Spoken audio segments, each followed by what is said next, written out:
Sewing buttonholes gives you stress, anxiety, or perhaps you're not even all that pleased with the end result, well, you're not alone in that feeling. So today I will share my top tips for achieving professional looking buttonholes.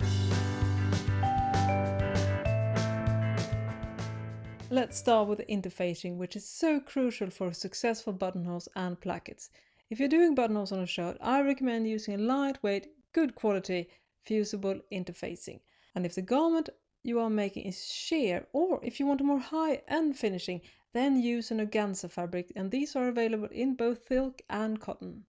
Many lightweight fusibles have stretch in one direction, and it's important that you use the stable direction for the same direction as the buttonhole so that it won't stretch out. I always interface the seam allowance on the placket as well, because this will make it easier to press and fold and top stitch the seam allowance. I also let the interfacing run over the fold slightly, as this will create a flawless, crisp edge. Now press, fold and top stitch the placket. It's time to figure out the placings of the button. Ignore whatever placing is specified on the pattern. This will not work for your unique body. And what you need is to place buttons where your body sticks out the most. In my case, it's the highest point of my chest and my tummy. So I mark these places first. Then I calculate the distance between each button, taking into account how many buttons I want and where I want the lowest button to be placed. You'll also need a button at the collar, but don't obsess over getting that one exactly distance in relation to all the other buttons.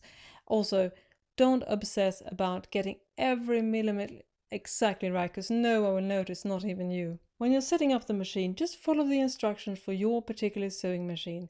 For shirting, I say that regular sewing thread will work fine, but if you are doing a more high-end finishing, or if you are sewing on a sturdy fabric, you can also use special, slightly thicker buttonhole thread, but use that thread only in the upper spool and not in the bobbin. The next few steps assume that you have an automatic buttonhole function, which most modern sewing machines doesn't.